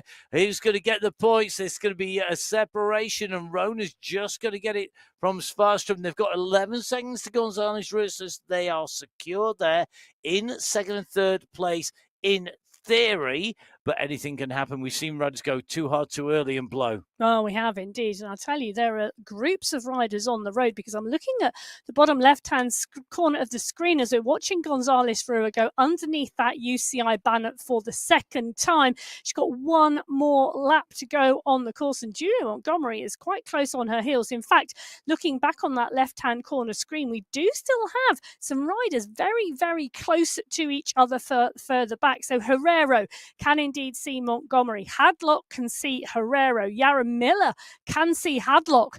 Then we've got a gap back to Tompkinson, who's got Grassi for company. Smithson not that far behind with Marin. So really interesting that these riders, while spread on the course, are still competing for positions. And it's really, really key, because if you put a great ride in here, you know, you're going to be showing that you're going to give it everything, that you're a really good competitor. And we've got to remember that a lot of these riders are not just looking for what they can do in this race, but they're also looking for support in terms of sponsorship, in terms of their team, in terms of the equipment. And we get to see different riders with different levels of support around the globe and within each country as well. So these riders, they might ride for a club, a team, a professional team. All these riders know that if they go out and give it everything, it can't do anything but help them. Well, Catherine Tompkinson on a great ride today, and you can see her on the screen with the big screen that she's got mounted on the wall in front of her. She really is focusing and concentrating. She put in a good sprint effort in stage 1, and she's doing real strong riding in the top 10 at the moment on stage 2. Sorry, after you. Well, lap 2's results are in, and the top 10 picking up points on lap 2. Bassoni going through in 1 with 20 points. Rona 19, Svanström 18, Gonzalez Rua 17. Julie Montgomery coming through in 5th place for 16 points. Herrero picking up 15.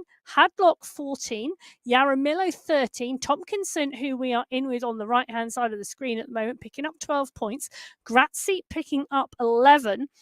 We've also had Smithson through the line in 11th, Marin through in 12th, De Gracia in 13th, Lopez in 14th, and Driscoll will be over the line in 15th place. So our riders out and racing onto their last lap here, and exactly halfway around that lap is Roberta Bassoni, our solo race leader. She broke away on the first of the steep climbs on lap number 1. She has one more full-on climb left. That is a climb up to the finish. The finish line coming in 1.7 kilometers. On the right-hand side of your screen is the rider in second place now, solo and away from third place. Svanström clear by 6 seconds from Monica Rona, the rider in third place. Fourth place at the moment, Dorothy Gonzalez Rue. She's now sitting 35 seconds down on Svanström. And then it's Montgomery, who has Herrero for pretty much company, almost on her wheels. Then it's going to be Hadlock, followed by Jara Miller at the moment, but those positions can change when we get on to the final climb. Not so likely to change on this descent down into the last climb. Well, you're right. This descent down into the final climb. They're at 10.4 kilometres of this 12-kilometre race. And Bassoni is up the road. Svardström, look at that. She's out of sight at the moment for Rona. So Bassoni in 1. Svardström in 2, Rona in 3, Gonzalez Rua in 4. These riders now moving into the final 1,500 metres of this race. So here we go. This is the important moment for Roberta Bassoni. She's currently holding in 8th place. So she should add to that points tally. Rona is right in the mix. People in the danger zone are people like Grassi at the moment, who is further back down this race field. And at the moment, hovering around about that 9th position overall. The overall positions are going to be really, really key. That's at the moment, subject to confirmation, I think there's only 3 points separating 10th and 11th places between being in it and out of it. That is absolutely critical. Between 10th and 11th yes, place, you're right. 3 points. There's only 4 points between 9th and 11th place, and that shows you just how tight it is. In fact, there's only 10 points between 9th and 12th, and as we know, there's big points at the top. Quick reminder, Emma, for Bassoni, it's going to be double points if she continues to hold that gap, which she should do. Well, you're correct. So lap 3, this is the final lap of this stage. Double points at the finish line. It is the finish line as well as the end of lap 3. 40 points for the first rider over, 38 for second, 36 for third. And these points, Matt, because of this change, can really mix up the standings table. Mix it up. They could absolutely shake it to pieces in those positions round about the borders. Now, Roberta Bassoni out of the saddle here, just keeps that gear ticking around, stamping down on the pedals. You can just see the revs winding up here as she's going to come up and over the top. It is going to be a win here today on stage 2 for Roberta Bassoni, taking maximum points here today. Perfect execution.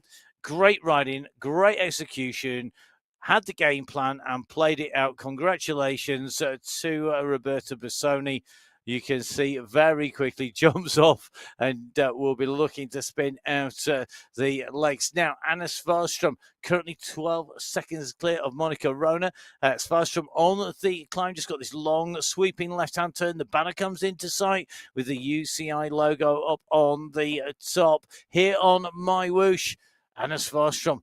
Great riding, 2nd place on this stage, a 2nd place on stage 1 as well. Yes. Real contender. Absolutely brilliant riding and very smart riding from Svardström as well today. And she's going to come over the line and be rewarded with 38 points as she goes underneath that finish banner. So her points tally added together.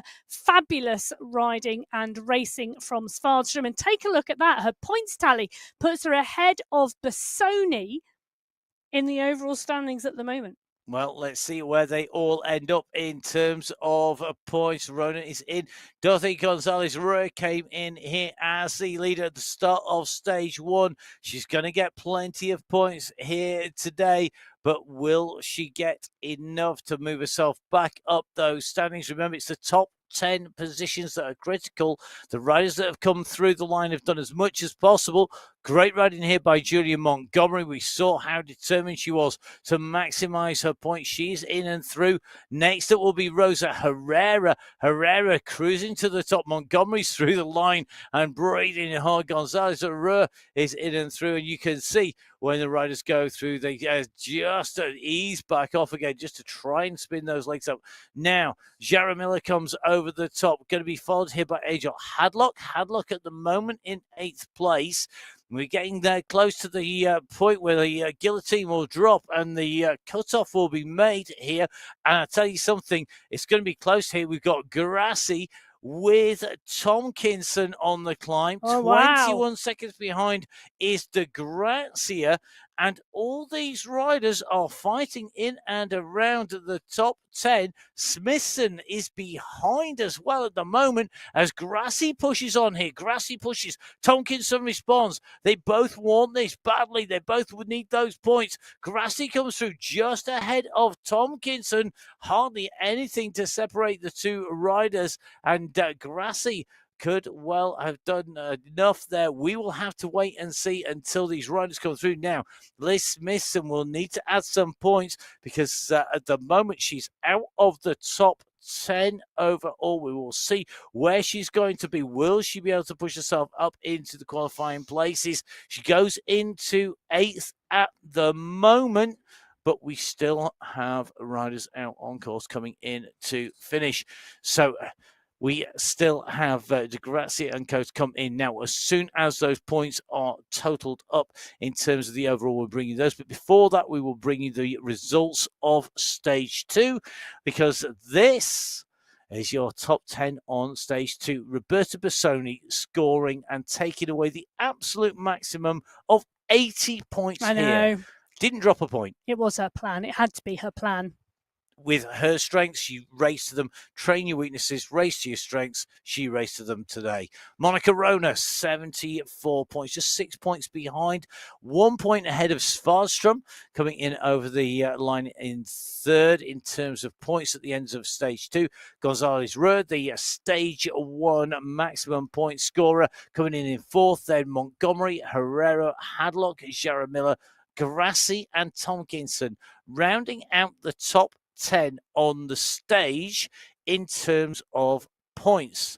Now, just watching Elena Lopez. She's on the final climb. She can see the line in front of her. She's going to make her way up on to the final few hundred meters here.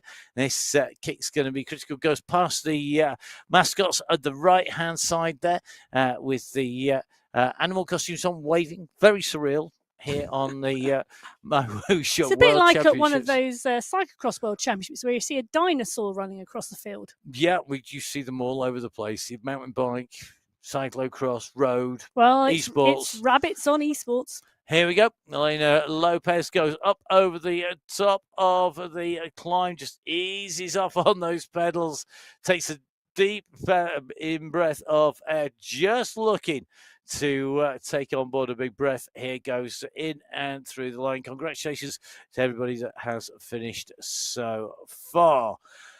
Okay, we are pretty much, I suspect, ready to bring you the news of who will be going through to those semi-finals on the 6th of September. Emma, run us through from the top. So the overall standings after 2 stages.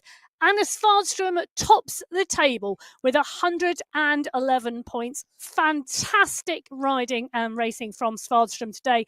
Gonzalez Ruhr into 109 points. Look how close this is. 2 points was 1 sprint on stage 1, and she kept on sprinting and got those points there. She did indeed. While Monica Rona in 3rd place, 108 points. Roberta Bassoni, 80 points maximum in stage 2, added to her points from stage 1, 98 in 4th. 5th, Herrero. 6th, Montgomery. 7th, Hadlock. 8th, Liz Smithson. 9th, Alexandra Jaramillo. And 10th, Eliza Grassi, just pipping out Catherine Tomkinson for 11th place. So Grassi, Jaramillo, Smithson, Hadlock, Montgomery, Herrera, Bassoni, Rona, and Gonzalez Ruhr are the 10 names joining the riders qualifying from the public qualifier race.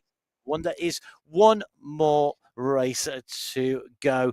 Remember, all of the results subject to verification, but with one race to go, I hope you will join us on Saturday for qualification, the Open Public Qualifier number 3 of the 2024 UCI Esports World Championships, the finals in Abu Dhabi in October. I'm absolutely looking forward to our next qualifier. Never mind the finals. All the semis. My name's Matt Payne. You can follow me at Matt Fixer Payne. And please do get in touch. You can follow Emma at Viking Emma. Please do get in touch with Emma. We love to hear your stories and what you've been up to on the way through. Don't forget, of course, you can also join us on Sunday for the Sunday Race Club for a bit of an epic. It's been a pleasure putting words to action. A massive thank you to watching. Thank you to our riders for their efforts today. And a big thank you to all of the team behind the scenes, without whom this just doesn't happen. But from myself, Matt Payne, from Emma, stay safe. We will see you again soon. Goodbye.